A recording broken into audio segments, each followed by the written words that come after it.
Hey, what's going on, everybody? Welcome to another live stream. How's everyone doing?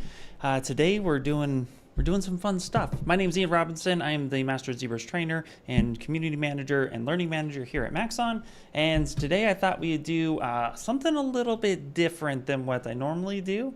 Actually, I'm working on a project with a friend of mine, Mr. John Brown. If you know John Brown, then you absolutely know he's an amazing sculptor at Noman. We have this project that's happening that I was invited on to help prep things for 3D print. And there's an amazing artist, Colin, who did this whole breakdown of this body piece. So today we're actually going to focus on 3D print prep and just kind of going through the suit and having some fun while we do it. What's going on, Travis? What's up, Jamie? What's up, Nevs? How you doing? Good morning, good afternoon, good evening, good day. How's it happening? Cool. So hopefully everyone's doing well. Let me get some tunes happening. Always like a little bit of music. Let's see here. Hopefully Pretzel Rocks works with me today. Pretzel Rocks has been a little weird sometimes, so sometimes it works, sometimes it doesn't. Kenza, what's happening? Eva, hello. Hello. So yeah, so we're gonna do some 3D print prep. I think this will be fun. It's a little bit different. I don't really have a project currently that I'm working on that I have a lot of time to dedicate to. So I thought this would be really cool to kind of go through it. And to give you an idea, basically everything that's in red right now is something that I've already prepped and printed. And so we're just going through each and every section of this. And this is actually the actual actress. It's the scan of the actress, which is really, really cool. So we're actually able to use that as a base to get all of this stuff on. So if you're interested at all in bringing actual components to life, whether it be for props, whether it be for cosplay, this is like a great opportunity to see the design kind of come to life. So, and that being said, actually, I have this, I'll give you an example here too. So I have this updated chest plate that goes over, and what's cool, hold on one second. Loading that up, but what's cool about it is I actually have some of the armor pieces right here already 3D printed. It's a filament. It's a little blurry, obviously, but yeah. So this would actually go right on the back of her trap like this. She's much smaller than I am, so the piece itself is actually a little smaller. So it's custom tailored, which is really cool. So you can see here, this is actually the chest piece that I'm referring to, and we also need to, I need to prep the logo to be printed, and then here are the trap pieces themselves that would fit right on top of her. So very, very cool. What's up, Anya? How you doing? Dimitri, what's going on? I'm doing well. Gonna do some cosplay armor prep. So actually, let's start with that. So first things first, let me see this piece that I got going. I think, yeah, I already cut this piece off here, so we could take a look at all of this. So for example, so I've already printed this, so this has been my kind of go-to, is that if I've already printed it, I basically paint it red, so that way I know it's it's done, it's over, we're good to go. What's up, Cloudy? So, and for this, it's fun because the whole thing is set in scale. So as an example, if I wanted to export this stuff out, because this stuff is already prepped, ready to go, and we're going to spend some time prepping the other aspects. Because this has already been printed and done and welded, I'm just going to go ahead and actually fill these up with my full color. Well, we got some jazz music happening. It's a little too slow for my taste. Jazz is cool, but this will put me to sleep. I don't know if you guys can hear it, but if not, we'll go with it. There we go. I hit the surprise me. So surprise, it's jazz. All right, so we got all of this. This was just actually printed very recently. So I'm gonna go ahead and just fill that with color. So, and let me just go ahead and actually update the file here real fast. So I'm gonna go ahead and just, let me put it in my projects, and we'll call this armor prep. So how's everyone else doing? There we go. And we'll just save that in there. Now, luckily, everything is scaled, so that's really cool. What's up, Mr. White? Ian, hard surface incoming. So today is a lot of print prep. We're going to be doing a lot of 3D print prep for an actual movie that's happening. As in, like, don't worry, I'm not breaking NDA or anything. It's an independent film that is a nice low budget. It's super fun, but it's coming along great. Big shout out to John Brown. I know he likes sharing all that good stuff. In fact, let me see if I can pop over a link in the chat real quick and give you guys some eyes on what's been happening here. Give me 1 second. So let's go. Let's go Sculptor Dude 01. If you're on Instagram, Sculptor Dude 01 is definitely, you can go and check out all this cool work. So let's go here. I'm going to copy the profile. Let me just share this with me real fast. And then I'll drop a Instagram link. Should have had this prepped earlier. That's my fault. Yo, what's up, Carbon? How you doing? Sponge de Bob, how you doing? Keeping all the high details when DynaMeshing. Tried the open circle option. Yeah, I'll show you some stuff right now. It's actually a lot of, like, the easiest method. The way I work with it is a little old school, but the easiest method is a little bit, it's projection. It's projecting details from history back onto the model, and then it's doing a little bit of sculpture work on it as well. So let's see here. Okay, let me just load up let me get you guys the link real fast so you can see the project as it's coming along. It's super, super, super cool. Let me slide this on over real fast. Boop. And then let's go over here to myself. Copy this. So yeah, if you guys want to see what is happening already, there's the link in the chat. But a little shout out to John Brown. Amazing. Oh, come on. Yes, it's me. Please, come on. Let me get in here. Okay. Well, click the link. You'll see a little shout out to John Brown on that, because again, super amazing, super talented artist. So been around for a very long time, and his film is coming along pretty well. So we're doing a lot of print prep today. So for this, for example, if I want to export this out, I'm going to go up here to the Z plugin. Everything is already set to scale. So for what I need to do is I like to set the scene scale to confirm that the scale is actually correct. And then I'll go up to 3D Print Hub, and then from here I'll update my size ratios, and I'll make sure I choose the right one. That way the selected tool that is the option, that will be the correct scale. So I'm going to go ahead and say yes. And then if you come down to export options, you can see that I have a few. I have all visible selected.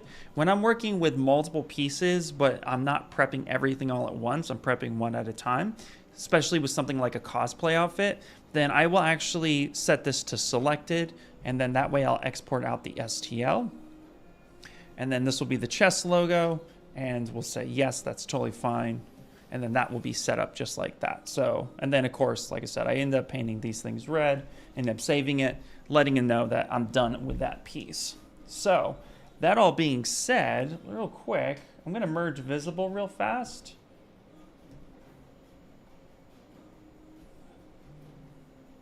So you can see it just like this. I'm gonna go ahead and copy it, and I'm gonna go ahead and actually paste this right in here. So I'm gonna go ahead and say paste. There's the suit right there. So if I put this over here, I'm just going to send this home and then move this up and then just place it back on her body appropriately, so you can kind of see the bigger picture that's happening here. That's a little off center, but that is okay. So you can kind of see where that's actually coming along, which is super cool. Chilling before class starts in like 20, so catching it before I start. Nice. What's up, Candyland? If I didn't say hi, how's it going? Sour, what's going on? All right. All right, so now we're gonna do some print prep, and we're actually dealing with some pretty complicated pieces here. We could do, so the easiest ones will be the gloves, because they actually have a glove, and we're gonna be taking these pieces here, like this one right here, and we're going to be basically setting it, making sure it's all welded, and then we'll be printing each and every one of these pieces independent, of each other, so it won't be welded anything. So this is actually pretty simple. The piece I want to focus on today, and might take a lot of time, is actually this whole pelvis piece right here. It is so funny how slow the music is today. So let's focus on that. So I'm going to go ahead and actually just dock this over here so we have something on the screen. And then we're going to now focus. Let's see, let's actually hide this piece here. Let's move this up. Has anybody ever thought about doing any type of cosplay work before? What's up, McBobbles? I do have a question, says Anya. How do people usually paint their 3D printed models? Is it with a brush and paint or anyhow differently? Oh yeah, no, so it's actually pretty cool. So the way I paint 3D printed models starts with, it depends on how the print first is. If it's a resin print, that's usually pretty smooth, and you kind of want to scuff it up just a little bit. So usually like some really fine sandpaper, like 800 grit, 1000 grit sandpaper, just to kind of give it a little bit of a scuff up. And then from there, you'll actually then just use a primer. So acrylic works best in my opinion. I mean, there's other types of paints out there that I'm sure might actually work better, but acrylic is something I lean into because it's fast drying, it's accessible to the mass public, easy to work with, very simple. So I'll prime it typically with an acrylic based primer. If I'm using filaments, then I usually use what's called a primer filler, meaning when you prime it, it actually has little particles that get in the crevices and smooths out the print naturally. So it kind of makes those layer lines invisible. And then once it's primed, then you just go ahead and you just paint as you normally would, adding on all the different colors and stuff that you would like. So it's really like the goal is to get the paint to stick, and that's where the primer part comes in. So yeah, any type of normal acrylic would work out just fine. Okay, I'm only gonna hide the stuff that I absolutely need. Sorry, I'm gonna hide the stuff that I don't need. Words, thoughts, and things is something I don't have attention to today. Being weird. Okay. Where's this piece? Oh, arm pieces. There we go. Where's this piece? My file is a little unorganized, not gonna lie. Okay, so we're gonna focus on this piece today. So, and all of this is actually one full piece. So I'm gonna go ahead and duplicate this. I'm gonna hide it. And what I wanna do is actually set this to home center because it's a little off center, and that's okay. And we're definitely going to want to actually kind of cut into her body, right? So let's do this. Again, we need to set this. Actually, let's not do that. Let's do this. As my super indecisiveness comes into play. So here, we want to make sure that we can actually cut into using part of her body. We're going to make a cut, so then this will actually like sit on top of her comfortably. So this is going to be the trickiest piece to work with. And so the way we're going to do that is we're actually going to go ahead and turn on local sim, so that way we know we're symmetrical here. And we're going to start pulling this out a little bit so it rests on her body a bit.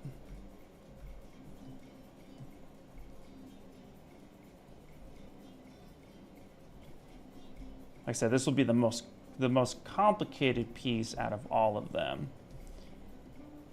So we just want to make sure that we're cutting according and giving it some thickness. But we also want to keep it lightweight. That's going to be crucial. So, and then we can turn on Move Topological. Oh, what's up, John? How you doing, Jags? I thought about cosplay, but never did. Oh, I think you would like it, Anya. Yeah, absolutely. It's super fun. Pretty new to this. What's a nice material for accessories? Oh, that's great. If you want it to be lightweight and you want it to be comfortable. Most of the stuff I'm printing is in PLA Plus. Like PLA Plus because it's durable. PLA Plus is a little bit more, has a little bit more give and rigidity like ABS, but it's a lot safer to work with. ABS is pretty toxic to work with. You need good ventilation. PLA, you still want good ventilation, but it's nowhere near the toxicity as ABS. So PLA Plus is like a really good mix if you're gonna use filaments, which I've been using filament for the majority of this because again, we're stacking on all this weight, and you got to think over time if you decking out, I mean, look at everything that she's wearing, right? So this internal side here is more of like a bodysuit, and then these hard surface components is what we're printing.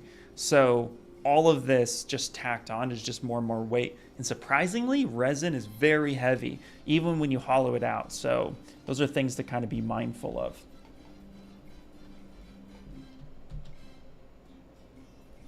Okay. And what I'm going to be doing here is I'm going to be trying to get all these seams connected, because what's cool about this project is there's a lot of CGI work that's going to be involved as well. And so the model was made for CGI, like to be animated, but we need to turn it into reality. So what we need to do is like start getting a lot of this stuff welded, and then we'll need to cut it against her body.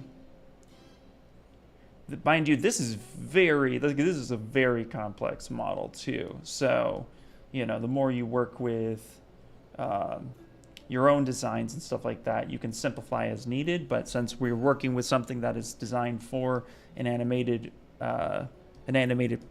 process, we get to kind of come in and take that design and then simplify it for our needs. And you can see here, we're already running into like issues where like we can't alter her body at all. Like the scan has to be true, right? So the design has to go to the scan, not the other way around. So we have to make sure that we take all of that into account while still honoring the design itself. It's a very little tricky process, but it's fun. I love this stuff. So actually, instead of pulling that way, let's pull this in instead.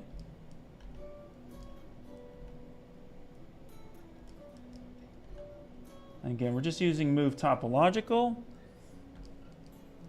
which will help with that.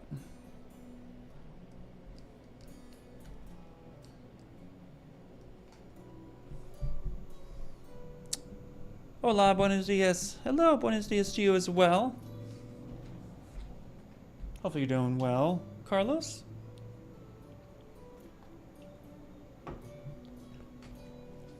All right.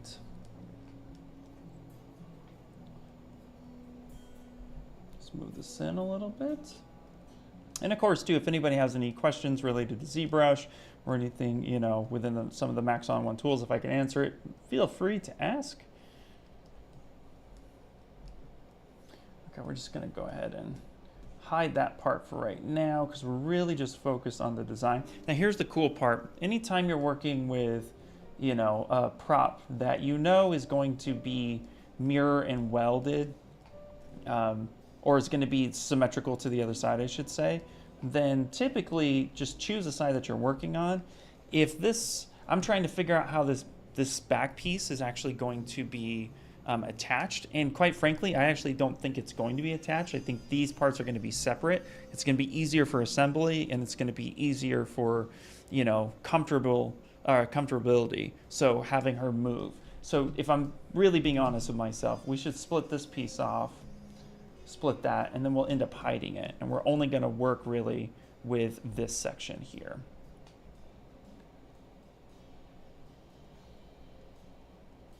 And you can see all of these pieces need to be pushed in and fitted. And this is a process that you don't really want to rush too much because, again, the actor has to actually wear it. So we need to make sure that we move everything and then we check and then we refine and manipulate as required. So, and I really like these lines, how it's really smooth. So I'm trying to keep that look and feel.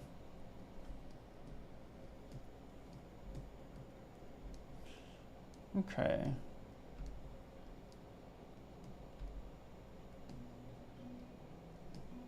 Do we have any cosplayers in here today? That would be really awesome.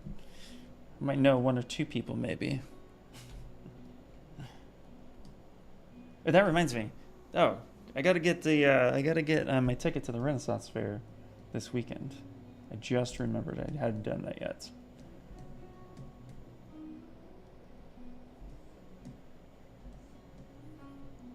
Don't you love it when you remind yourself of things? You're like, oh yeah, should probably do that thing. Okay.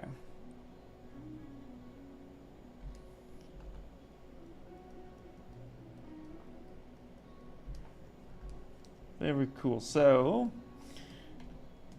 all right, let's move this up here. So again, I'm really focused on this portion. I want to make sure that all of this actually looks well. It's interesting too, because in the design, we have like a really nice bevel that's happening, and then, or like some sort of like fall off radius. And then here, it's like very sharp. So we want to honor that.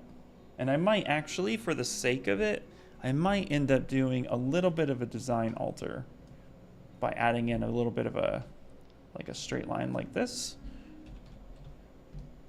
And then taking a look, sometimes I'll come through and I'll do something like this just to kind of see if it helps at all, because it could have just been, you know, it's all very low res, so it could have been softened that way. But then if I find a change like that, I usually kick it up and be like, hey, I thought this looked best. Does this matter? Something small like that usually isn't too bad, but you still want to be like careful to change designs, especially since, you know, the sculpt itself is already super amazing.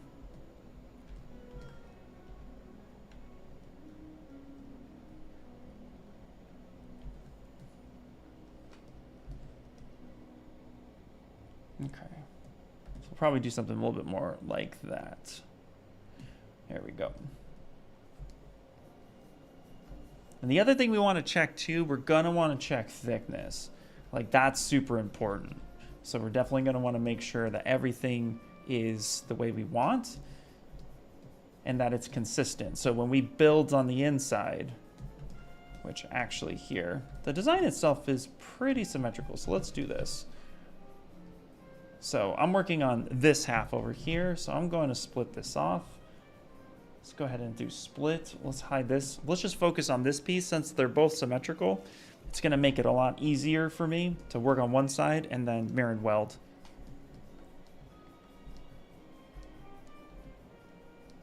And now this is super faceted and it's not supposed to be at the end. It's supposed to be pretty smooth. So we're gonna wanna do some supporting edges here in order to get that nice flat lip here. So let's add in some geometry. I'm hitting all the weird buttons today. There we go. So let's come over here. Let's go insert. Let's add in some edge loops. There we go.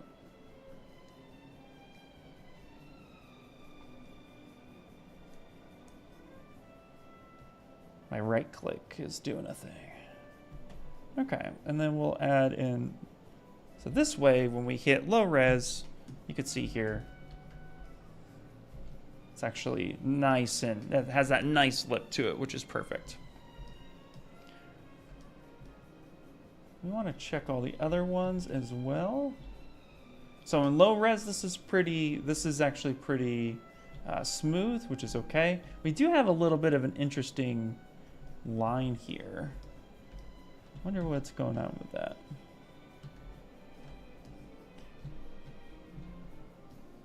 Interesting.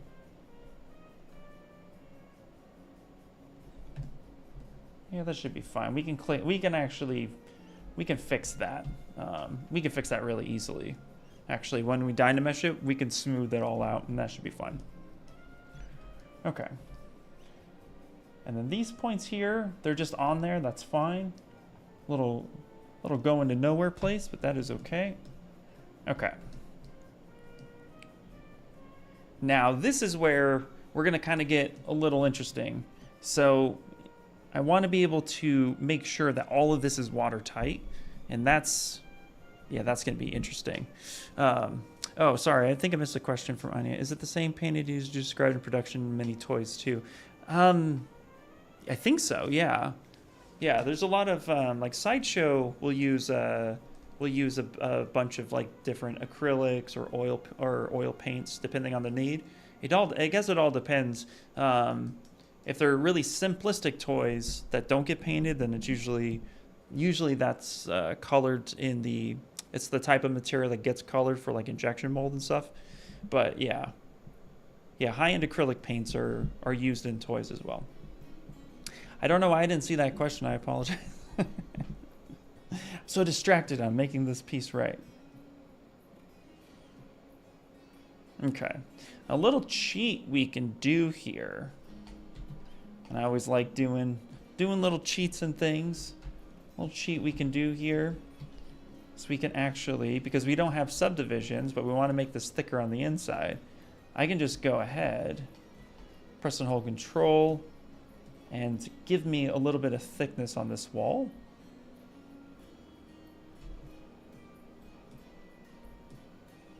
And we can do this on all the different walls. Press and hold Control.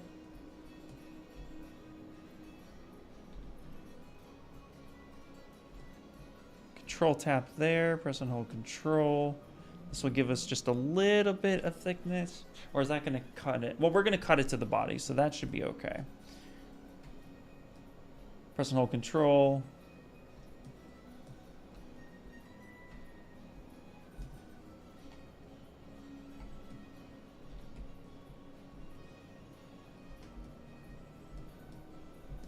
So we'll end up cutting it to the body at the end.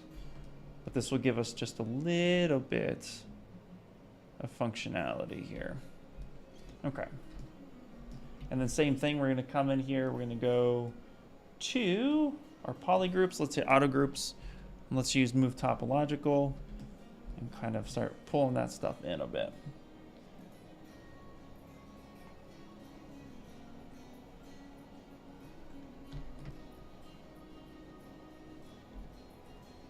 There we go, like that.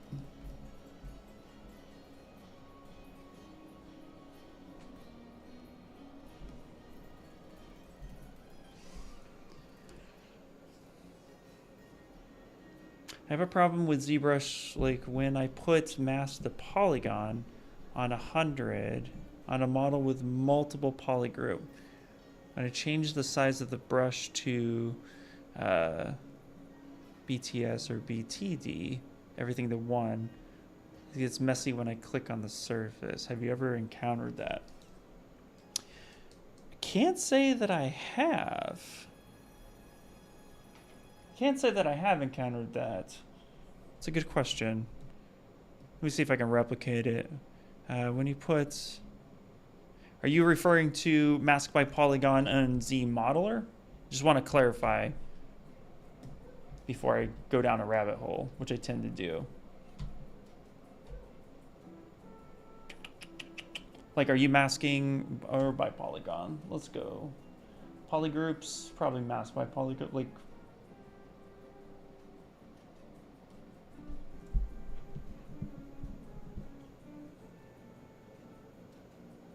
on 100 and move on the model with polygroup. Brush auto masking. Okay. Okay, that's fair.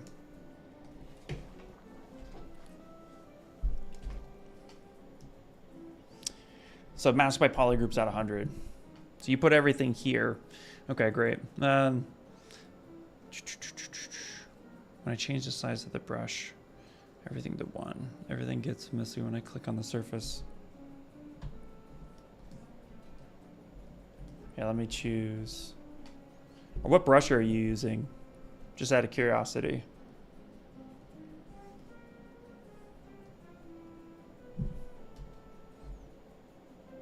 Change the size of the brush, like standard. Okay.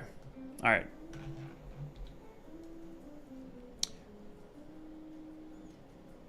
Auto masking standard.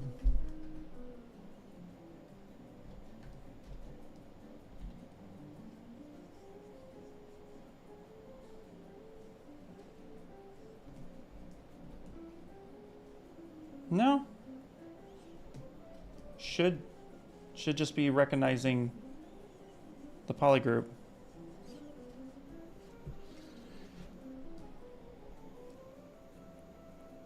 Set to 100. Okay, so the mask by polygroups, right? Anytime you're using a mask, it's going to obviously well, here it's not going to be able, there's not much to capture.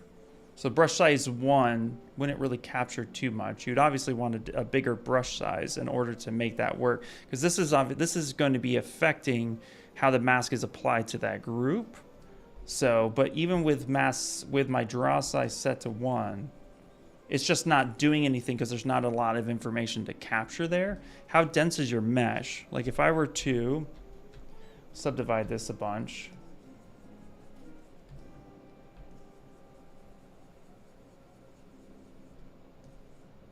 I'm just not getting anything because there's nothing to really capture. That's too small. Maybe for my scale, it's too small at this point. But no, I'm not getting a mess. My recommendation would be to send it up to support, because it could be, what version of ZBrush are you in? That would be my next question, because I'm in the latest 2024.0.4, so it could have been something we fixed.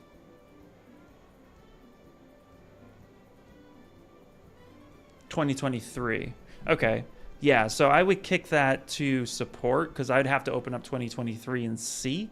And it could be something that was then later fixed. So that would be my recommendation. But as it stands right now, yeah, you would want a decent brush size. And again, auto mask mesh, mask by polygroups is affecting your masking brushes. So as long as it's set to 100, it should protect everything that is a different poly group and just only mask the one thing that you need. So your brush size, though, the reason why your brush size seems weird that you would have it that small, and like you said, it is for small details, and that makes sense. So if you're really zoomed in on something and that's how small it is, but if there isn't enough vertice to capture the mask either, then you could be running into a small error. But you're saying it's getting messy, which sounds like it could be something else, not just as simple as that. So I would run it to support. That would be my only recommendation. But yeah, I'm not seeing what you're seeing. I just don't get anything because it's so small for me.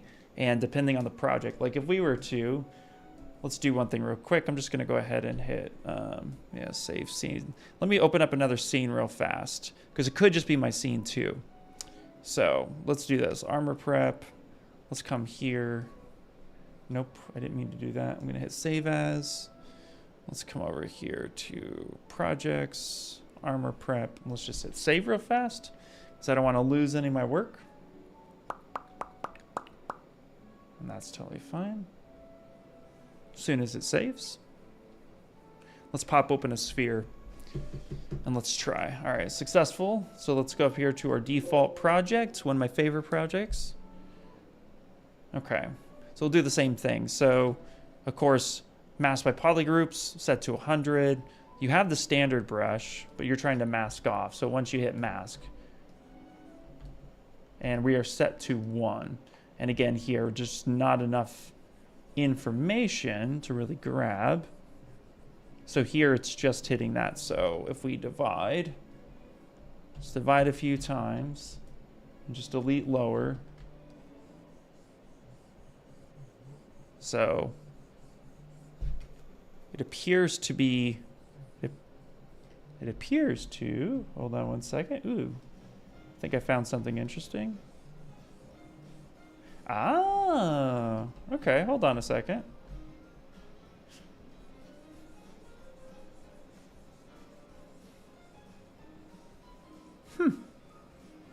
Okay, something's happening. Not quite what I would expect to happen.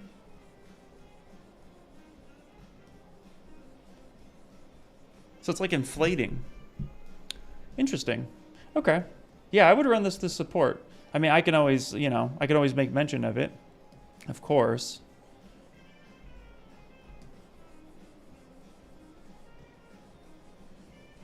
Interesting. Uh-huh. It's not just that when it's set to 100.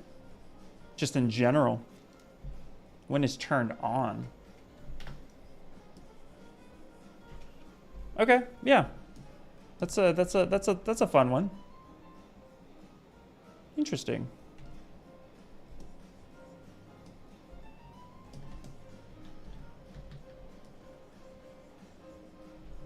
Okay.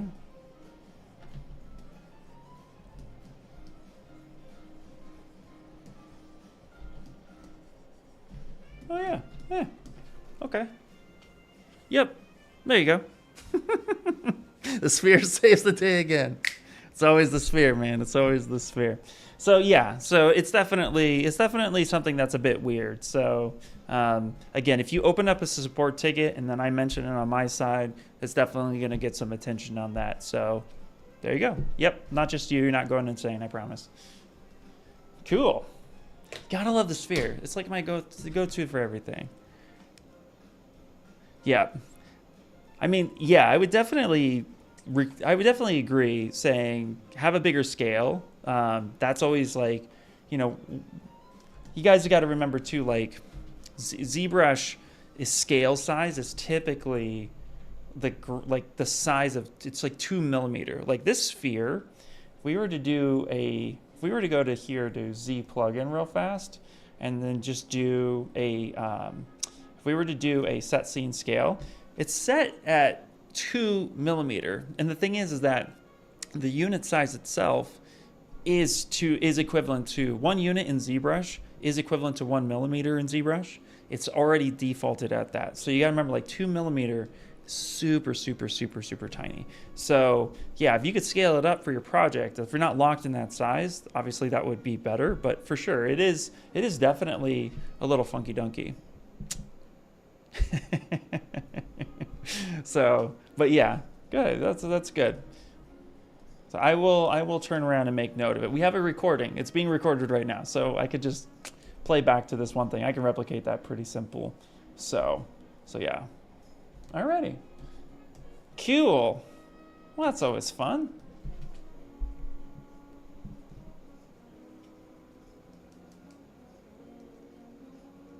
Yeah, exactly. You can scale it up and scale back down. Actually, one of the things that I do a lot is I'll use the stager to switch back and forth between sizes.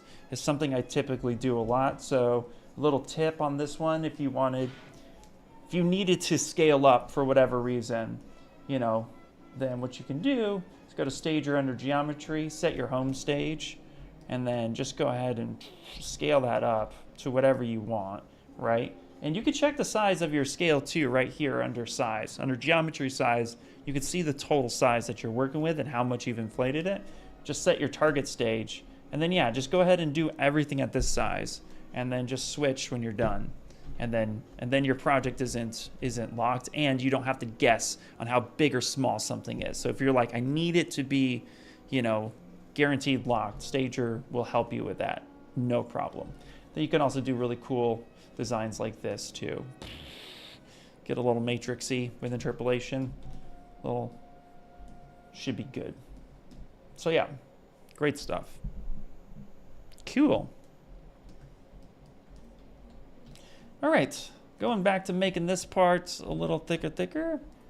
Glad we figured that out, man. Let me get my scale back up here.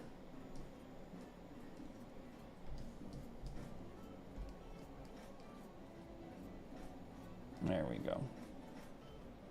Yeah, you are welcome. Absolutely.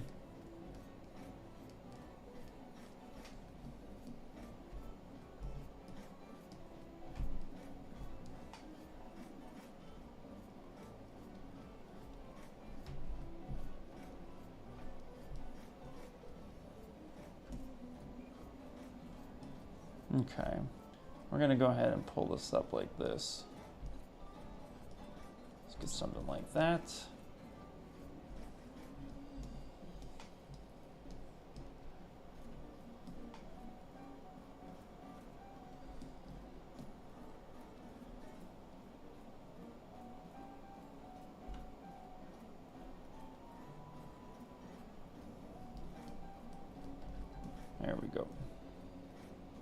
pull that down.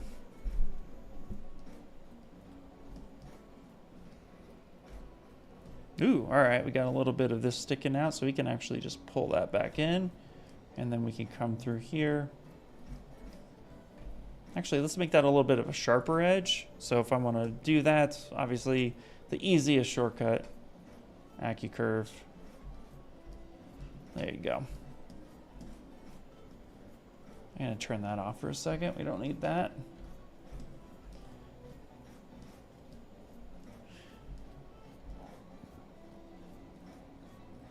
Okay, we're almost at the point where we're going to weld all this together now.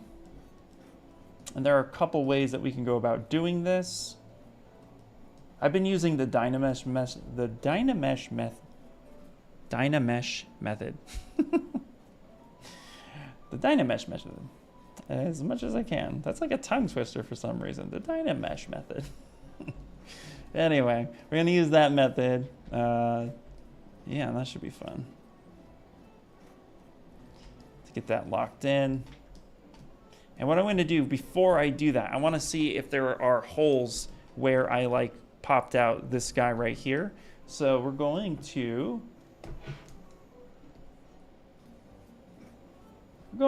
insert a cube, and let's just plop that up into its full existence. Just put that at the bottom, set that to minus, and live boolean this up. And instead, we're going to go ahead and unlock this. Put this gizmo where we can see it. So then we can move up and down. So you can see here there are holes right there, right? So I'm going to go ahead and grab our move topological. We're going to start pulling that in. And let's do this in a way where we grab this. There we go. Start pulling this in like such. There we go.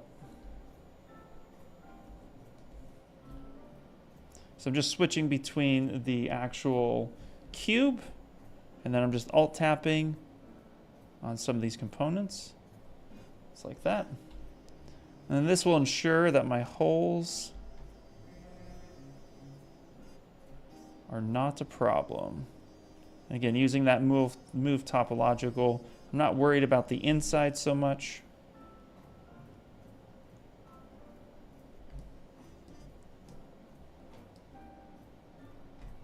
There we go. So it's a bit of a slow process, but it's well worth it in the end. So open this up here. Again, alt tap, move topological. I'm just moving this stuff in.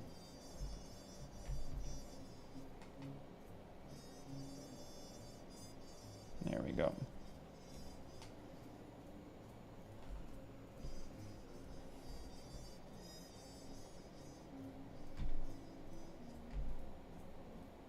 Pull that out. There we go.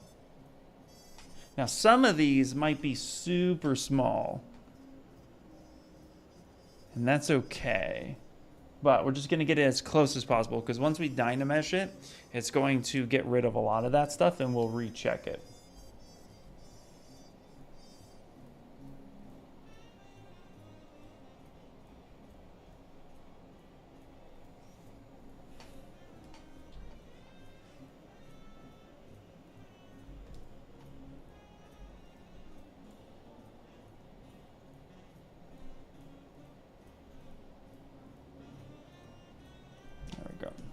And we're just checking to the design and making sure that the design is not being compromised. That's a big one. And then of course too, for this, what we can do, let's just go ahead and go backface mask.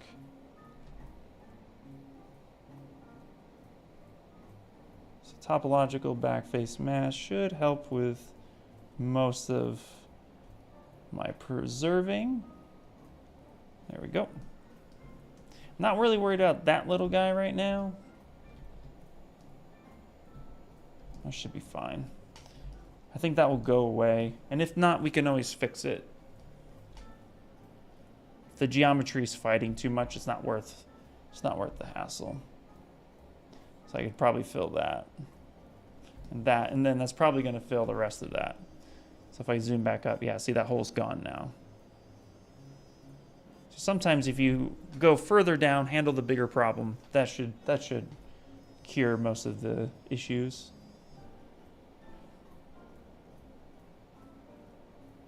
There we go.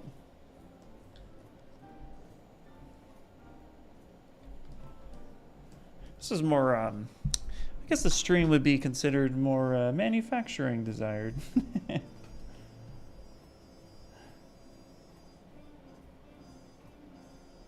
we go. Push all that in. There we go. Push that in. There we go. Push it.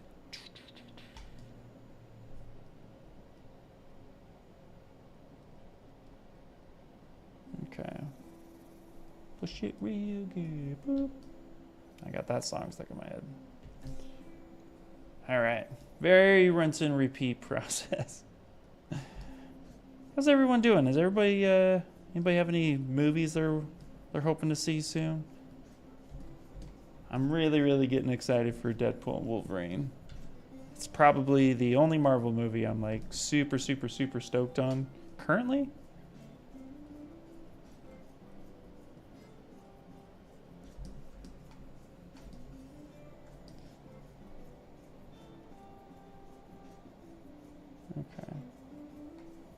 Okay.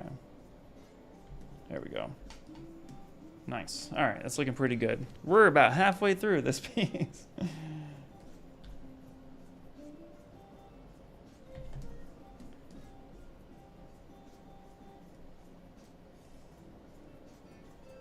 There we go.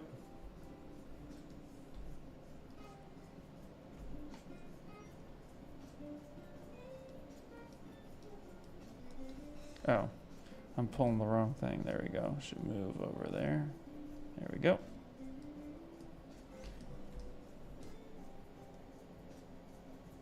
There we go.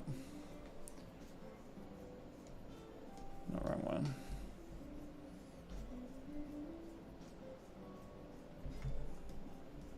Let's go a little bit further down.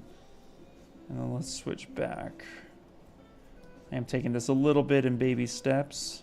But again, really just trying to make sure we preserve everything and just hit it correctly.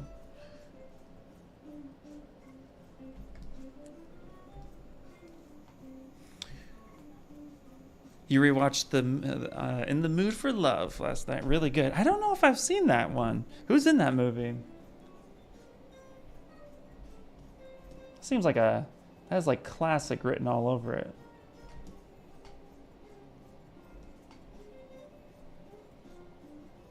I recently been talking about like older horror films, and like my first horror film of all, the one I watched when I was like 8 years old, was this little movie called Split Second with Rutger Hauer. If you guys want to see a really cheesy like B-rated horror movie, I think it was like the premise was like in 2010. Maybe it was 2012. I don't know.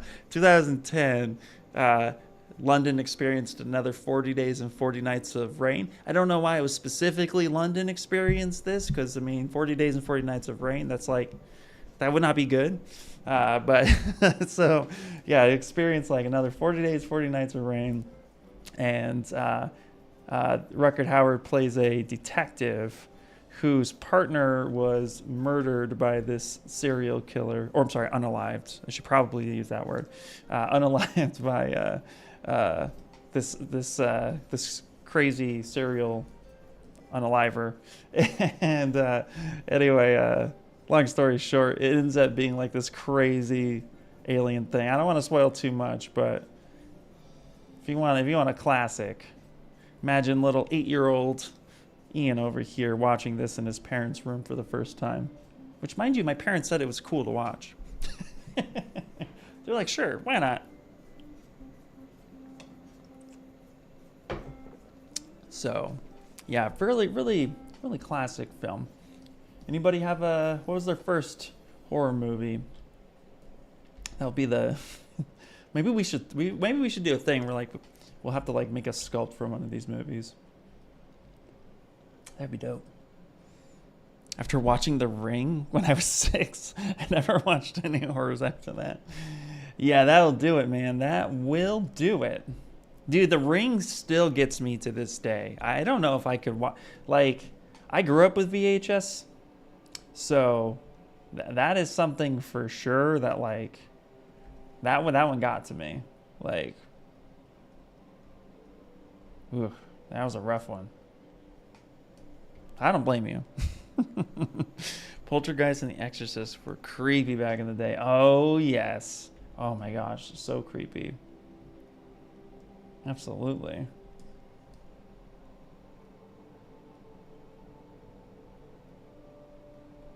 I'm always impressed with older films like that, you know? Because it's like, yeah, they really had to, like, do so much practical. And just being able to, like, you know, make that stuff seem relatively believable. I mean, holy moly macaroni. Okay. The original It when I was a kid, and then had recurring nightmares for like 5 years. I'm not surprised, man. I'm not surprised. Yeah. Ooh, that's a crazy one.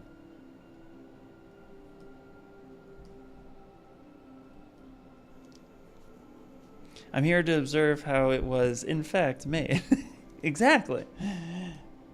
What's up, A-Cube? How you doing? Okay, Cube, you have to come in hot and heavy with what's your favorite... Well, what's the first horror movie you saw ever? I don't know if you were here for my split-second story.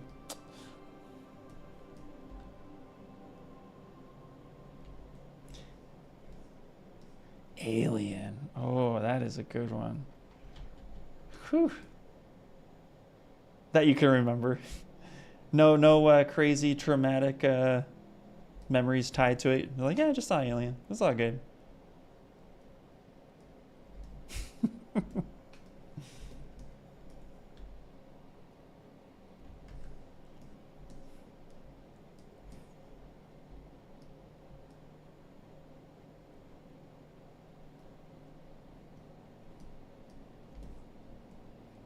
Okay. Okay. That should... Oh, sure. Oh, I made a bold statement there, Cotton. It's almost done. Here we go.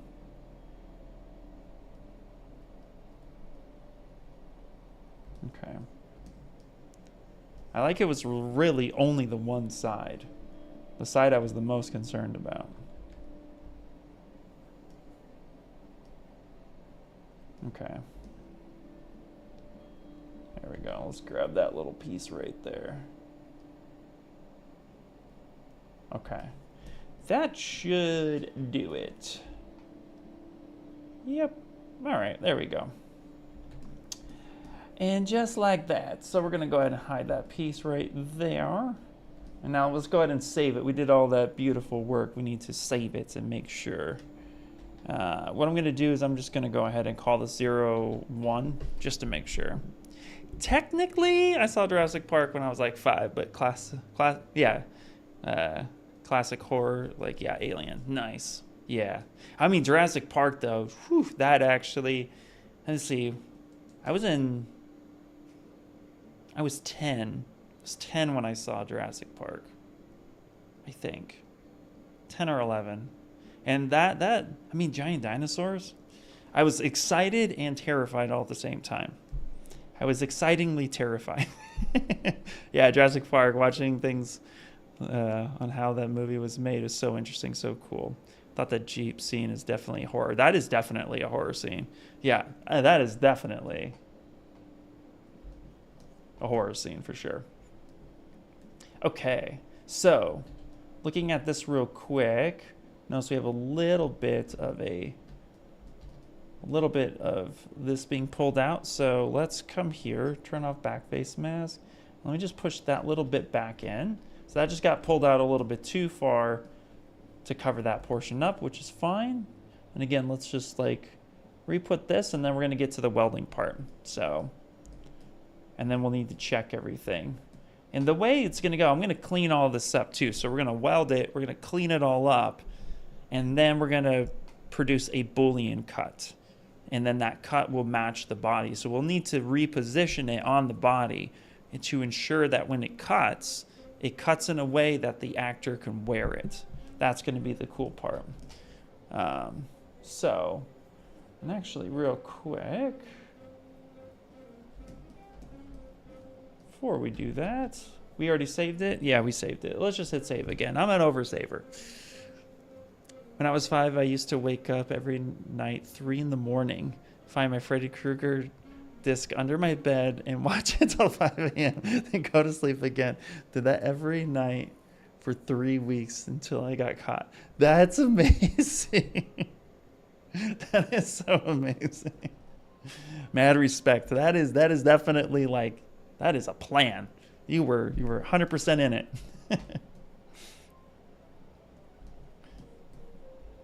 Much respect. Oh, you know what? Here, let's do this.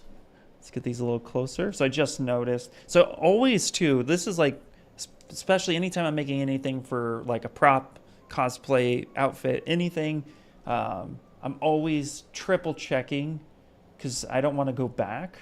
So I'm a little bit slower in this process when I just want to make sure that everything looks and feels correct. I think that's super important for the vibe of it.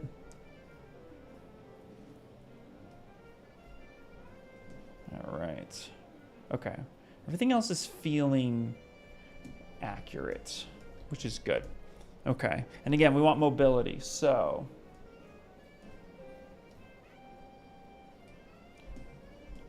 now we can match this to the actual scanned data that is here. So now we need to move a few things. So I'm actually going to just grab the big old move brush at this point. Let's turn on some of the other outfits here. Where is the middle section? So that's the back section. Let's actually open up this folder. Let's come here real quick.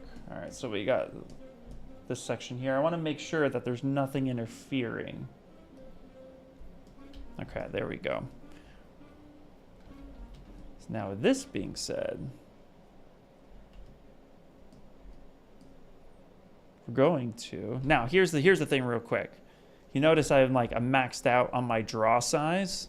So if you want to change your draw size, you actually can do that under preferences and draw size. So I can make this 2000 because we are set to a scene or a scale. So now I can actually increase this so I can get much bigger at this point. And this is the one that I've been working on, this piece here.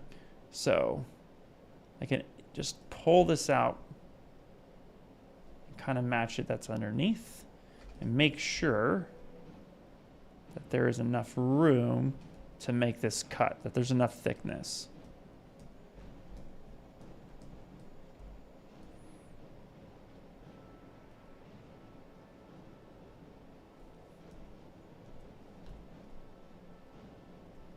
So something like that. Right, the velociraptors were just super scary. I remember doing that with my dog for like a month in the kitchen. That is massive. Thank you. Yep. And what is this? You know what, A-Cube? That's a great question. So I'm actually working on and I'll share the link again. I'm actually working with a buddy of mine, a Mr. John Brown, who is doing a short film. And I'm actually tasked with making things prep for 3D printing.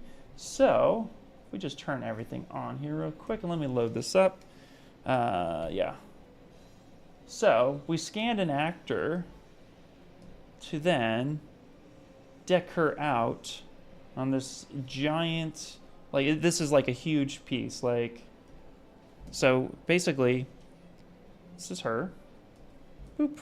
So this right here is actually an outfit costume that we're making for a film. Her left arm is going to be, if I remember, her left arm is completely cybernetic. And so all of these pieces were actually designed for CGI, but we're turning them into actual physical pieces to wear on set. So it's a short independent film. Don't worry, I'm not breaking any NDAs and stuff like that, which is pretty cool. But it's nice to share work that's in progress without worrying about too much. But yeah, so this is what we're doing. So I've been spending this time actually coming through here and actually prepping this piece of the pelvis that was originally for CGI into an actual physical prop. So yeah, it's really crazy. And I thought this would be like a fun little stream to go through. So yeah, we're taking this and we're prepping it. It's a very rinse and repeat stream today. So we spent time building this up, getting it thickness, and now we're going to weld this, and then we're going to turn around and cut it to the body, and then that way it's prepped for 3D print. Yeah. And here, I'll share the link. Oh, I did. Boom. I don't know why I can't, like, I want to, let me see if I can get it up here 1 second. Let me see if I could, it didn't like me show, like, it wanted me to log in on Instagram. Instagram's being weird for me today. Ah, here we go. Here we go. So check this out. So this right here, so the design is actually, the design was sculpted by a Mr. Colin Swenson. Really awesome dude, very cool, very talented sculptor. And so my job is to 3D print all this stuff. And so here is, like, you can already see the chest piece, the chest plate, the arm pieces that were already printed. And you can actually, if you go to this link, you can follow the progress of this short film that's being made, which is so cool. And you guys have always seen, you actually seen John Brown's work in the past. He's worked on films like Alien, Resurrection, and a bunch of stuff. He's actually been in the industry for a very long time. So, but you can see here, here's actually the test animation. I don't know if it'll let me click on anything. Nope, won't let me. Got to sign in. Don't want to right now. So, and here's the original maquette. So the original maquette was made by John, and then it was ZBrushed. It was scanned and then finished ZBrush by Colin, who then made his own modifications to it. And now I'm making the modifications of it for a 3D print. So it's like a big process. It's cool being a part of a team that's doing all of this stuff. So definitely go follow John and give him a little TLC on his post. This film's going to be amazing. Yeah, I'm super excited about it. Yeah, it's so cool. Like, I'm really jazzed about it. And I'm glad that, I'm actually glad that, whatchamacallit, really glad that I'm able to share a lot of this stuff because it's currently happening. I've been prepping and printing for him since December of last year. So we've been on this project now for about six going on 7 months. So it's been really cool. Okay, so now what we're going to do from this point forward is we actually need to weld this whole thing together. So I'm going to subdivide it to, again, we protected some edge loops here. I'm going to subdivide this to actually come through. And I'm going to fix this part right here, actually. So let's go ahead and grab, what I mean by fix this part is you see how thin this is? There's supposed to be like this little, like this portion is supposed to be connected into this. So I can actually just quickly just move this up a bit. So that way it intersects a bit more.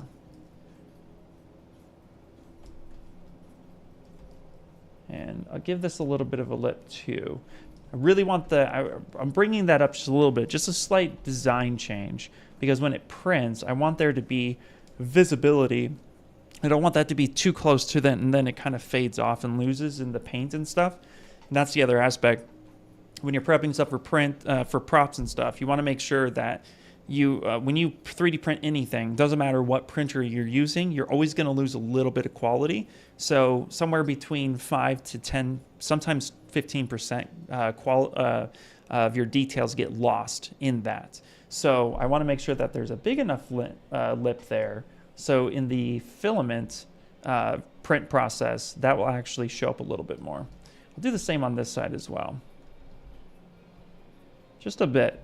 So not changing the design, just having that lip there will be a lot better. So, and again, it's the same on both sides and they're not welded to each other. So just doing this one will let me mirror and weld it and have two of the exact same piece. So now that being said, I'm going to go ahead and actually create a history marker up here at the top by pressing and holding control and tapping. And a little fun fact, if you have a ton of history up here to the point where it's like all the way off the screen, like I don't know if I can replicate that real quick. Let me see. Just adding random strokes. Okay. So oh yeah, perfect. Okay. Well, if it doesn't kick back and you're all the way over here with a ton of stuff, let me see if I'll replicate that, please. Let's go back. Okay. You can just press and hold control in this empty spot, and that will mark the last point in history, which is perfectly fine because sometimes you'll have one or two steps within that same marker. So it's easy, instead of trying to find it and you need the last one, just press and hold control in that empty space and that will mark the last point. So now that I have that, we're going to come through here. I am going to use the DynaMesh method. You could go ahead and, you know, center your gizmo and then come through here and use the Sculptress, Remesh by Union. But I like to do the DynaMesh method. It's just my preferred. So I'm going to go ahead and delete to lower. DynaMesh, I'm going to turn blur off, and I'm going to hold the resolution and try to find the resolution highest point, which looks like is around here. So I'll kick that up to at least 12,000 at that point, and we'll go ahead and turn that on. A-Cube, are you streaming later today? And if so, everybody needs to go follow you so then they know. All right. So now you can see here actually that resolution was quite nice and it didn't actually lose any resolution, which is cool. Although I do see a little bit of a thing right here where it kind of is having a weird fall off. So if I back this up for a second, I'll use the move topological. And I'll just pull this lip out just a bit more. And then, again, oops, cancel that. Go over here, say something like that. Unfortunately for everyone, yes, what do you mean unfortunately? Fortunately, nice. Nice, nice, nice. All right, very cool. So now sometimes what I'll do here is I'll grab like the DamStandard brush. I'll use a smaller brush. Let's go up to our stroke, lazy mouse, and we'll kick that bad boy up. And a lot of times I'll come through with a nice intensity. And I will just kick some of these down.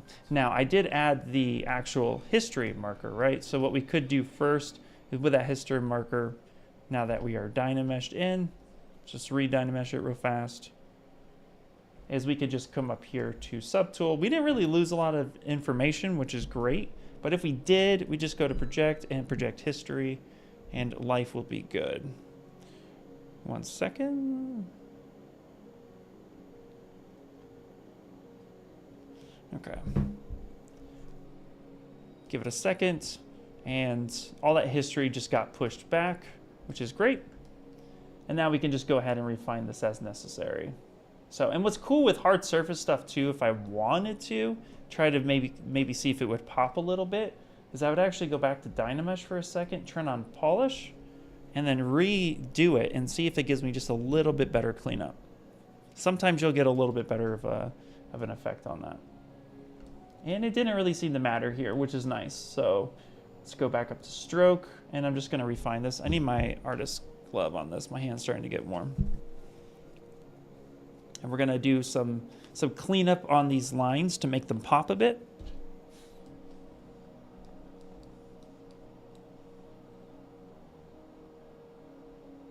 And this is where that lazy mouse is really going to come into play.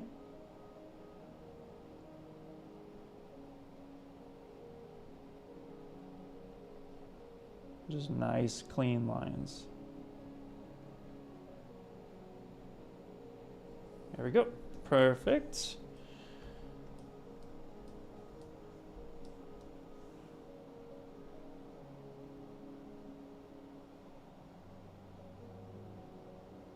you know, with the music that's currently going on, this is like very cathartic all of a sudden. I really enjoy this process. I really always dig just coming in and doing cleanup. There we go. Nice panel work. It's good therapy. Okay, I'm going to do this in 2 steps.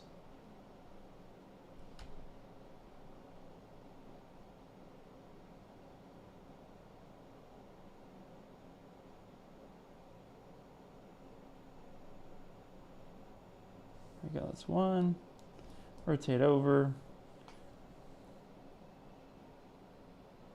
And this will be 2. There we go. And with 3D printing, you always want to go a little bit deeper on your cuts than you think, because, again, you're going to lose some of that detail information.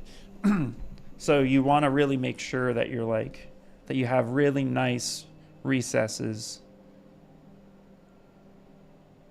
So then when you print and you start to see that detail loss, again, 5, 10 to 15%. So 5 to 15% of detail loss may not sound like a lot, but depending on what you're printing on, like printing with filament, you lose a lot. I would say sometimes that number might be up into the 20s, which is possible. Again, depends on the angle in which you're printing, the quality of your printer, all that good stuff, right? So all that is super important.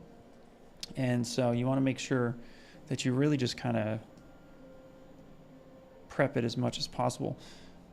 You really just like push the details. I'm going to use back face mask here and kind of help close this up a little bit. So this line got a little bit carried away. And that's okay. Something like that would be great. Let's go back to DamStandard. Let's open up brush. Make sure we turn off. Okay, cool. Just checking that I didn't have that on.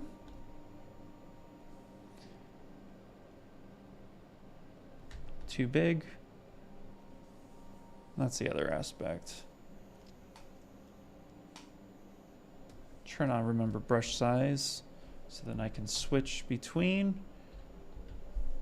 I used to never use this remember draw size brush, but after detailing or spending a lot of time detailing and prepping files as like a pastime for fun projects, I've been using this feature a lot more.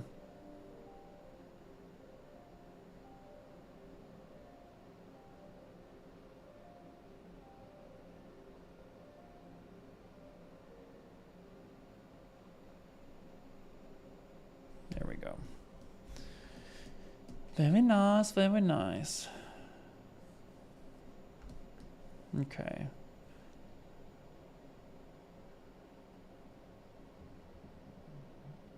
When I make long lines like this, sometimes it makes me appreciate my tattoo artist a little bit more. Anytime I get tattooed and they're making those long stroke lines, I'm like, I respect everything you do. Make those nice clean lines. There we go. Okay, now the other aspect too that I'm going to want to do is I'm actually going to want to make these edges here a little bit harder. So I'm going to take the polish brush now.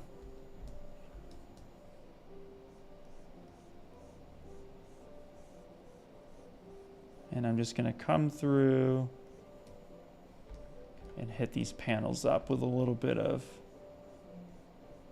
TLC.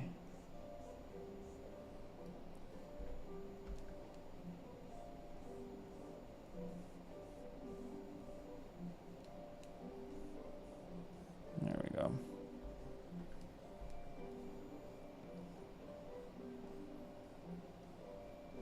Kind of honor the original design a little bit, and then we can then kind of clean some of this stuff up here.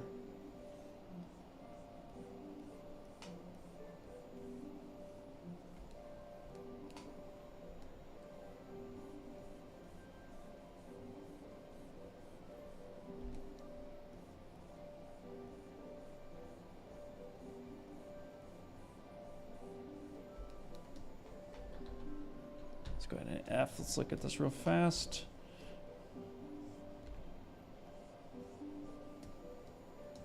I just want to take my time with it too. Just want to make sure I'm not destroying anything. Again, it's all just about honoring the original sculpt as much as possible.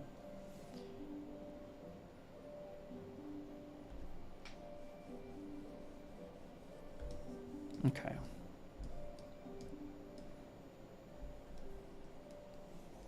And here, let's actually go to our move brush real fast. I'm just gonna pull this down just a little bit.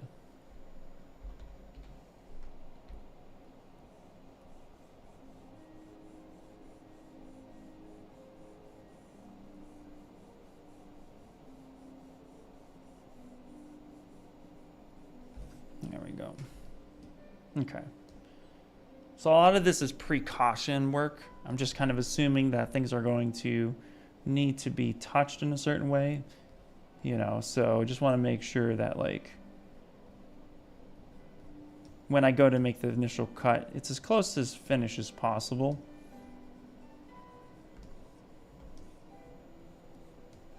And the more you prep for stuff like 3D printing, the more you'll just be like, oh yeah, I know what my machines can handle, I know what the project needs, etc.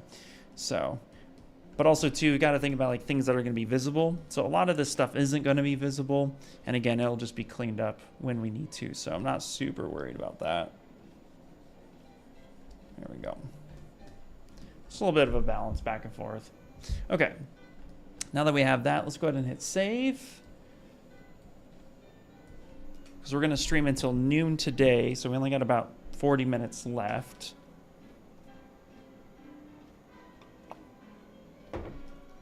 Okay. Oh, we're saving.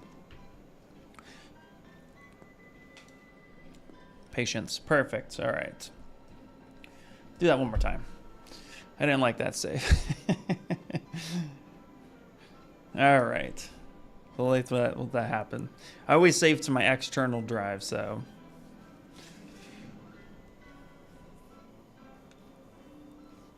All right. Now at this point, now we're going to prep for the actual cut itself. So I'm going to need, so what we're going to do is I have solo turned on. So now we need to put things in like a proper place, right? So here I'm going to, let's actually do this. Let's do, where is this piece? Where do I have it? Okay, great. So I'm actually going to move this all the way to the bottom. I'm going to put it in a folder, and we're going to go ahead and we're going to call this Pelvis Cut. Okay. And then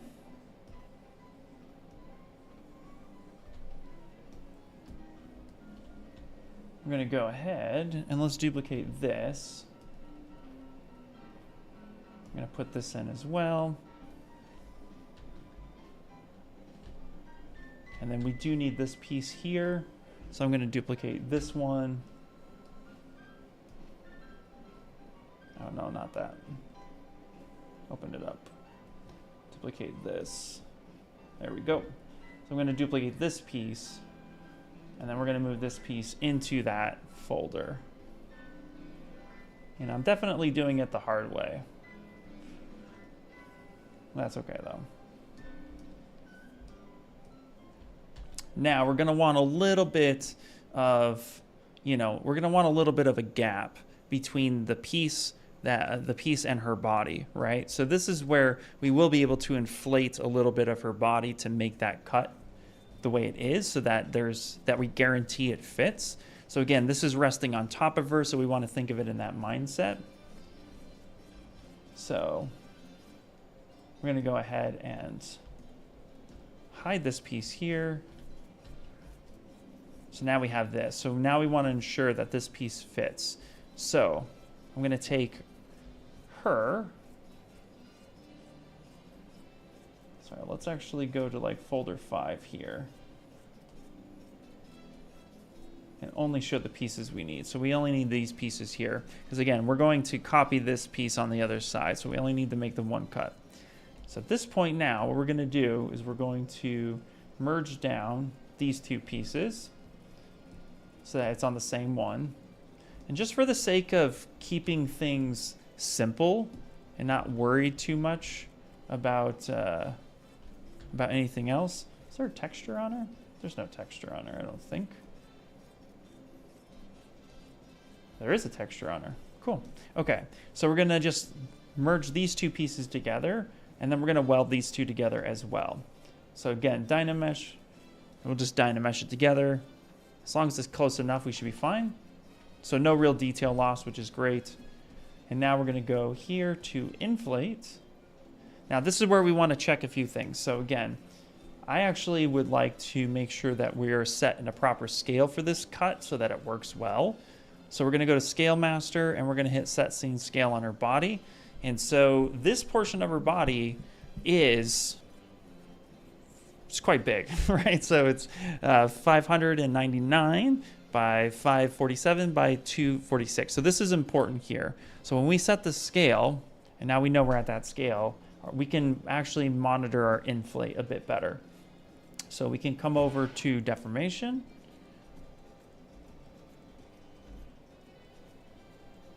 And we can go to inflate. And let's go, visually we're just gonna say 3. And that may not be enough. Let's go 3 more, so that's a total of 6. Okay. We'll go to Boolean. Set this to cut. So now we have something like this that's happening. Okay. So that's a nice little section for her thigh to fit into. And you can see where it's all cutting on the internal side of her, which is what we're going to need. But now what we can do, so you can come back up here to the top and we can turn on this portion. And now we can measure that gap, which that gap is very, very small. So this may not be big enough of a gap to fit on. And that's okay. So let's come back to this portion here. And we'll inflate another 3. So you're just kind of keeping track. Nope, not -15. We'll go another 3. And let's just do a total. So we did 3, 6, 9, 12. So we did 12. So that's fine. But now you can start seeing that this piece is getting a little bit cut into too much. So that's okay. So now this is where live Boolean comes to the rescue. We get to just kind of come in here. Nope, not that one. Take back face mask off. We can pull this back out. There we go. That way we ensure we don't have too thin of any piece. And we can move that as we see fit. And if we're curious on how thick that is, now that we have some sort of scale, let's actually hit the gizmo, turn on transpose. And from here to here, it's about 5.1295. It's right up here at the top, millimeters, which is perfect. So that's a decent size. We can go a little thicker with that though. So again, so this piece will be pretty thin and pretty lightweight.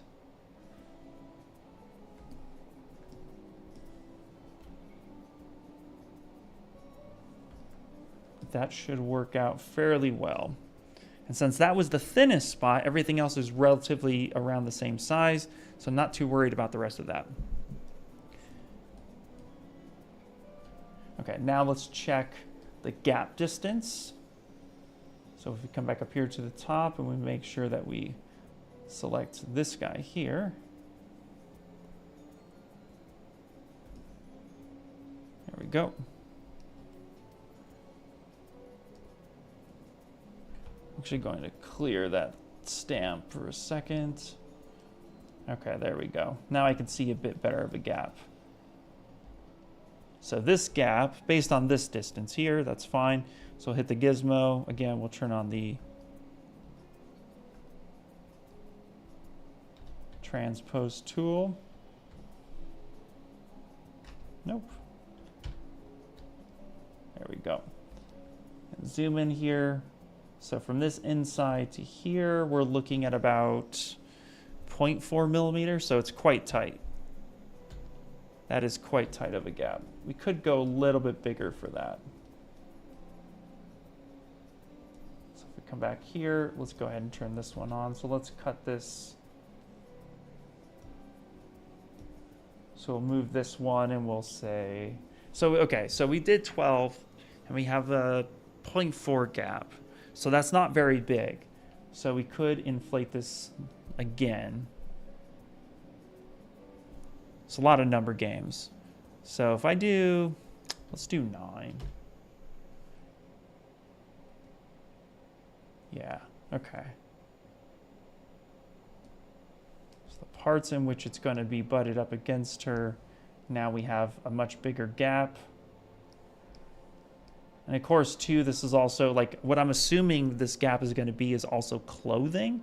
So again, we don't want this super tight and we don't want this fitting super weird either.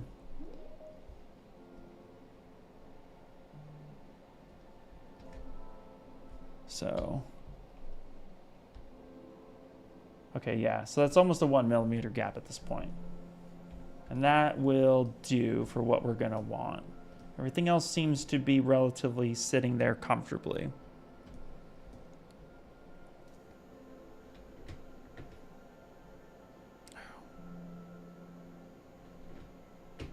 Give me 1 second.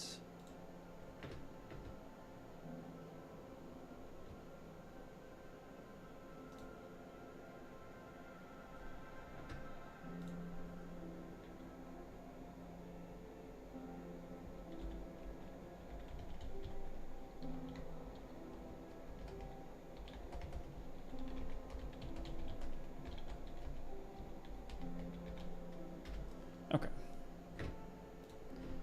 Okie dokie. Anyway, we only have a few more minutes here. So now that we got this going on, and if anybody has any questions on this process, please let me know. But this is going to be pretty much what we're looking at as far as this gap here goes. And I'm not, oh, for some reason. Nope, no, go forward, go forward. Looks like I accidentally pulled this material here a little too much. It looks like on this one, I created, there we go, just created a stop point. Or a little hole, rather. I can't speak today. All right. So, this is now our cut, which we're totally fine with. This actually looks pretty good. So we're gonna come over here and let's go ahead and just boolean this folder. And we'll give it a second. And then we'll need to go through and make sure that then everything is watertight and cleaned up to the cut. And anytime we make a cut, the thing I like to remember is that I like to never touch the pieces that are cut, but I'll clean up around and kind of blend them in so that it looks natural.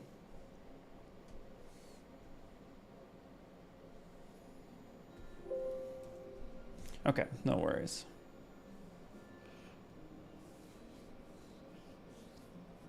And then we'll do a save real fast. I need a different playlist too, by the way.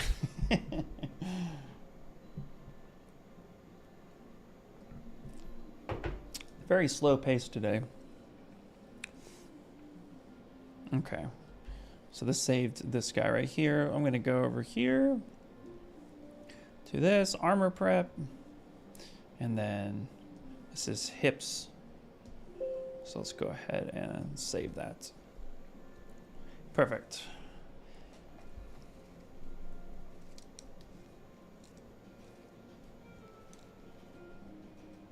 All right, and so, yep, and then the final part will be mirror and welding, so creating two pieces. And honestly, we don't need to mirror and weld. We can literally just duplicate it, and then we can mirror it on our deformation, and then export that out as a separate piece once it's all cleaned up. So, and then here on the inside, we can clean up a lot of this stuff too. Yeah, excuse me.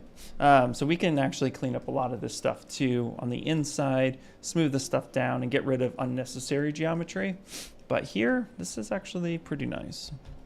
So So now with something like this, we can come in and do just a little bit of a light cleanup on the areas that we didn't affect.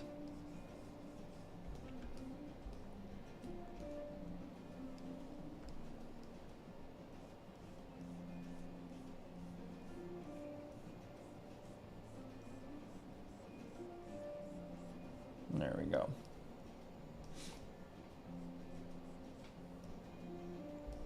So something like this too, for the cut itself, again, want to just kind of like clean this section up too. Any sharp edges and stuff like that, you can always do a little bit of a smoothing to them, just so that your printer doesn't freak out. With resin, it wouldn't be so bad, but because we are going to be doing, like I said, like using PLA, then it's important to get rid of those sharp edges, because they're not going to be sharp anyway. You're going to lose a little bit of that. So if you smooth them out yourself, I find that it just helps with the print process.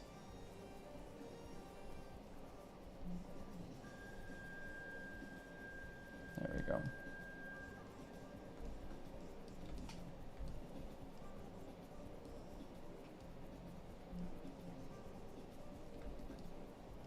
Same thing here. Little light smooth.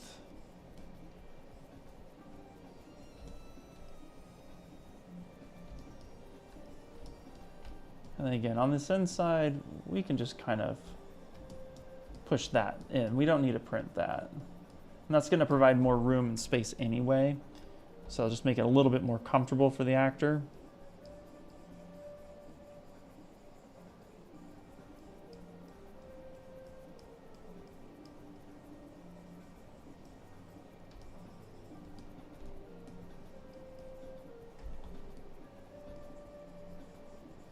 There we go.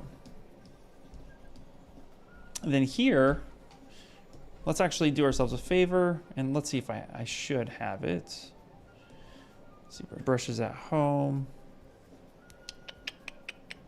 Not at home. I would just use Shane's fill brush, which I don't seem to have on me at the moment, which I don't. Okay, that's fine.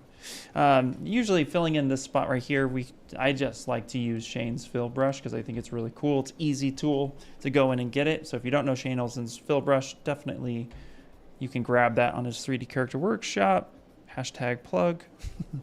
But what we can do here is actually, I'll just take the clay brush instead. We'll set this to no RGB. Set this to a lower intensity. And we'll lightly go over some of these seams and then do like a quick smooth. The inside doesn't have to be super pretty, it just has to be functional.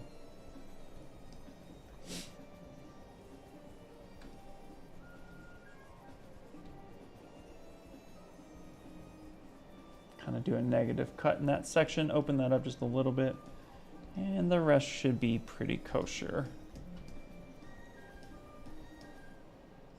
I'll probably still hit it with the fill brush when I take it home to finalize it, but this will be good enough. Again, as long as I'm expanding the original cut in this section, it'll be nice and comfortable for her.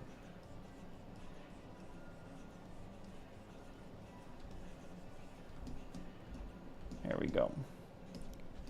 Yes. Yeah, there we go. Perfect. Okay. And you can see here, so I have affected a little bit of this side here. And that's okay. So we can go back and see where do we punch this? Right there. Okay. So right when I was affecting this side, which makes total sense. So let's actually dial this back a bit. Again, always check, because you never know. You never know when you're going to affect the other side. There we go. Okay. That's a lot better. So I'll say, yeah, let's back that up a second, and that should be fine. All right. Now that we have this situated, let's go ahead and hit save, and then we'll export this out. And then we'll flip it over to the other side, export that out. All in a day's work.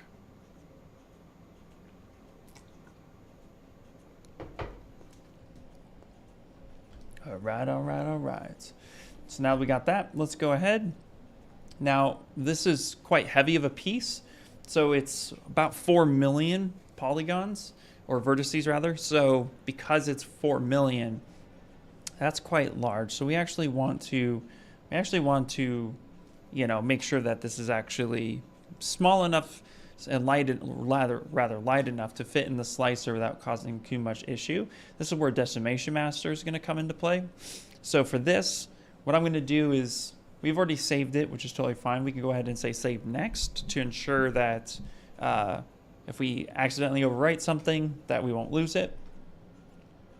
And then we're just going to go ahead and decimate. Now, I don't go through the typical pre-process, then decimation by percentage. Instead, I go by vertice count, and there are some presets down here at the bottom. So scale this up just a little bit. So I usually like to work with this, and I like to work off of a mental fraction. So if my original up here is about 4 million, then what I typically do is I'll set this to about 1 million. So go to 1,000 custom points, and then based on that, so that'll be around 1 million. So then I'm going to go ahead and say custom. It's going to do the pre-process for me on this one subtool and then decimate at that size altogether. So then I don't have to worry about the pre-process step and then additional. It's just, I don't need to save UVs. I don't need to save polypaint. So it's a quick way without having to go through each step. You just hit the preset, which I use the presets more times than not.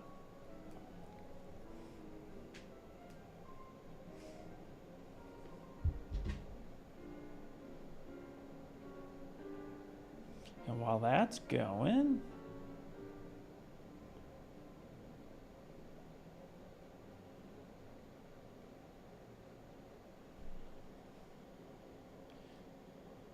I just checked my work messages.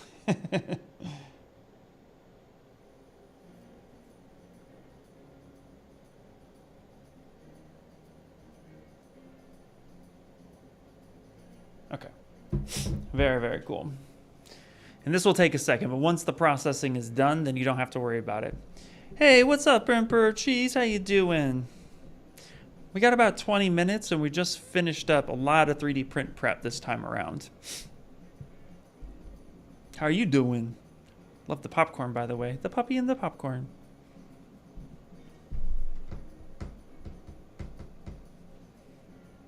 All right. And just like that, on a reorder.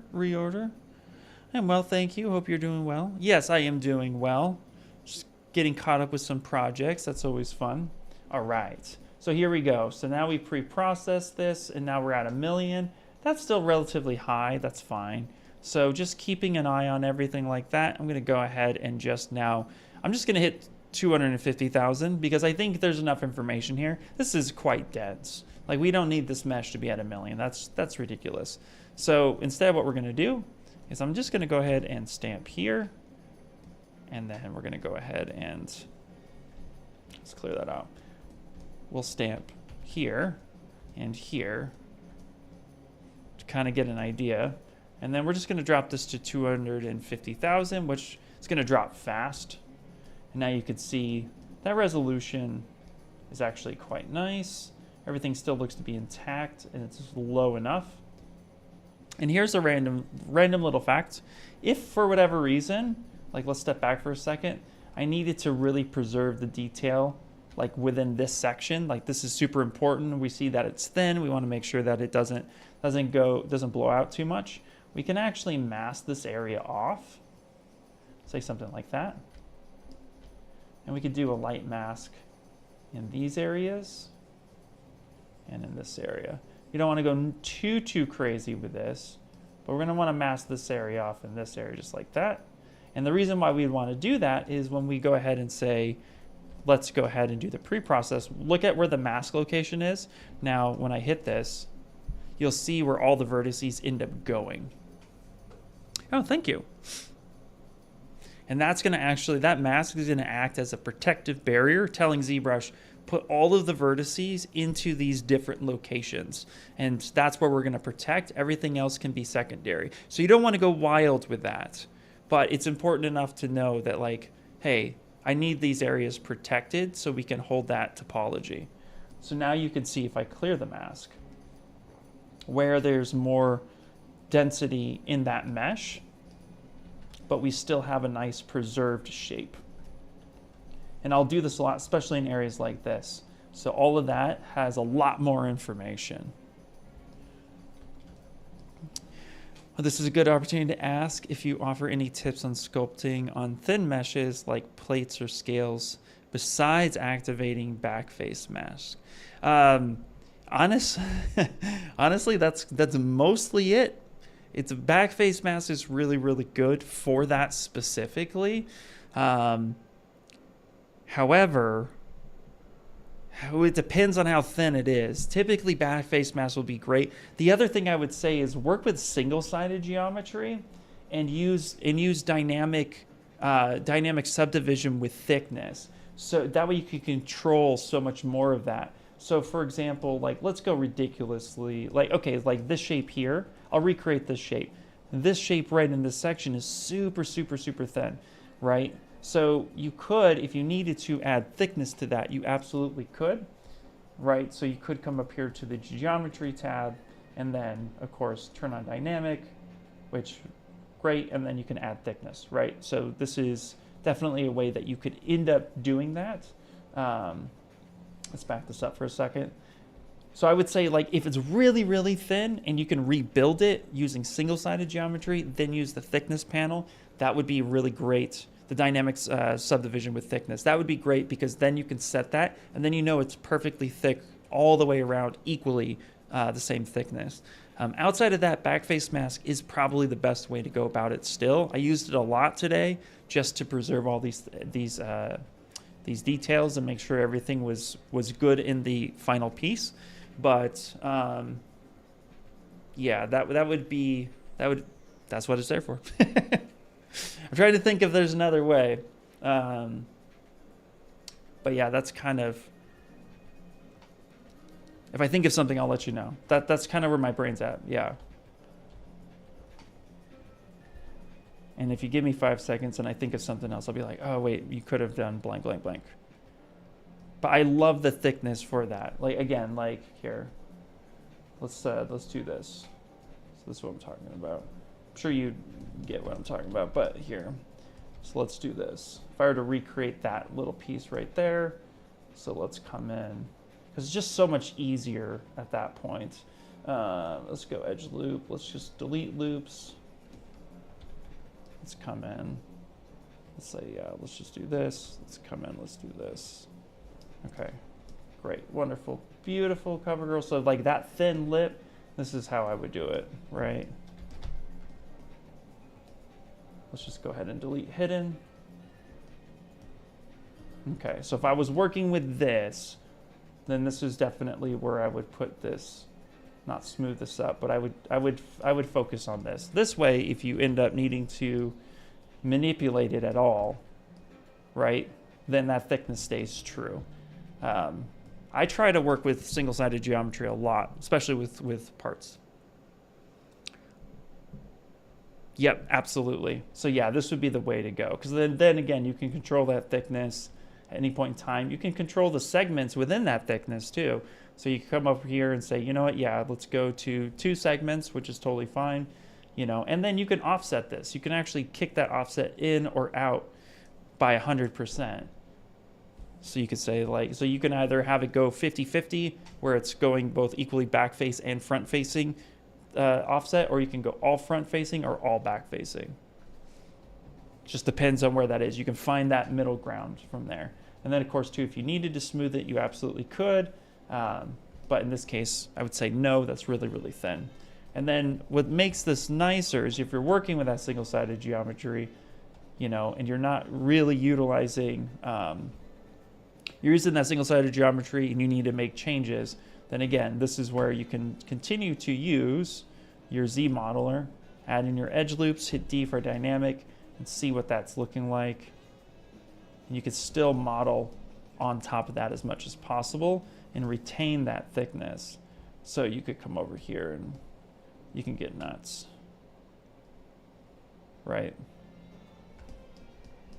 And then at any point in time, you just turn that thickness off. You can see that your shape is still being designed, and then you just have that thickness. So yeah, that's what I would say would be the best way to deal with really thin parts without having to worry about it. Cool. All right. Great question, by the way. All right, so now what we're going to do is we're going to go ahead and let's just, I'll save that piece. Who knows? I might use that for something else. So now that I have that, I'm going to go ahead and do is I'm just going to duplicate it real quick, fast in a hurry. I'm going to mirror that onto the other side. So there you go. It's a mirrored piece. And now I have two of the exact same pieces. And of course, I'm going to label these. I'm going to rename this one. So this one is going to be, Pelvis Armor. And this is her left side. Okay, I'm going to copy that. So that's her left side. Come in here, rename this, and this will be her right side. So where in space that is in ZBrush doesn't fully matter. But now I'm going to come over here. And again, we're going to go up to 3D Print Hub. And with the subtool we're exporting out, we're going to say update size ratios. Make sure we update the right one. This is because the plugins don't communicate directly with each other. They communicate with ZBrush. So if I were to set scene scale, then ZBrush is going to change based on that model. And then if I change to 3D Print Hub and I don't update that, then it's not going to work. It needs to communicate back with ZBrush. Likewise, too, if I were to say like, okay, yes, I want to print this one out, I say 3D Print Hub, and then I don't print out a bunch of them. Maybe I pick this subtool instead and then go to export. You can see here that my size options are based on the first subtool that I selected. So if I have this pelvis left side armor selected, and then I turn around and click another subtool and just straight export that one out, it's going to export that out at the scale in which I originally set. So if you're going to only do one at a time like what I'm doing, I'm going to the pelvis, I'm going to update my size ratio, pick my millimeters, and I have my options to say just selected, then this will, of course, be perfect for that. So I'll say yes. However, if I want to do multiple pieces at the same time, then I would say, whatever's visible at this point, right? So then it would be okay to then say export STL, but you don't want to change. You want to basically use 3D Print Hub, update size ratios on the subtool you selected, then export with that same subtool selected. When you change it, you can mess up scaling on that. So just FYI. So even though this is the exact same piece, it's just on the right side. To play it safe, I'll update 3D Print Hub one more time, and then I'll go through on my selected only, export my STL, and say right side. Just to be safe on that. And then everything else will be golden child. Oh yeah, absolutely. Very cool, very cool. So now that is done, let's go ahead and bring back the majority of the model, and then we're going to go ahead and call it a day.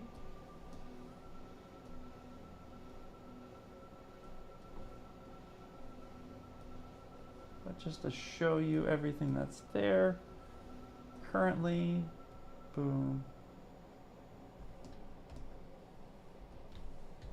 Okay, great. So actually we'll pull this back here like that. Yep, that way it's all nice and so we can see all that functionality there. That's good. So there's still a lot more to obviously prep. But now you can see where those pieces are in conjunction and how that would fit on, which is great. And there you go. So that's one of the very many pieces.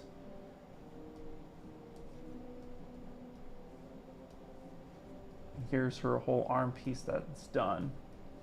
And again, so what I'll do is I'll come through here.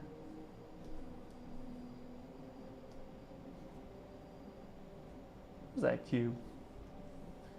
Where are you, cube? There you are. Get out of here, cube. All right, so that's everything in a nutshell currently right now. And those are the pieces. So in this case now, again, once these get printed, but I'll go ahead and say like, boom, this will be printed, and same with this piece right here. So these will now be red, and I'll go ahead and I'll save this out. you damn straight. Cube, where are you? Cool. All right, everybody, that's going to call it for today. Hopefully that was like super informative. I don't know if you guys like this type of stream where there's just a lot of like prep work for it, but it's, for me, it's another part of the world that I typically will like really dive into a lot of the time and get stuff situated. But you know, there's a whole new world. You know, I know there's obviously a lot of work for character jobs, and there's a lot of work for animation and stuff like that, and character modeling, hard surface, environments, etc. But here's another world in which you could absolutely use ZBrush in if you were trying to get into any type of cosplay, props, prop work, or costume design for, you know, the film industry, short films, or anything else like that too. Like, definitely wanted to showcase, you know, some of the process in getting that stuff work. So hopefully you guys enjoyed it. Absolutely. Yay. Very cool. Well, that being said, I'm going to go ahead and get going. A-Cube is streaming later today, I believe in about 3 hours-ish. 3-4 hours-ish. So go check out her stream as well, and I'll talk to you guys later. Bye, bye, bye, bye, bye.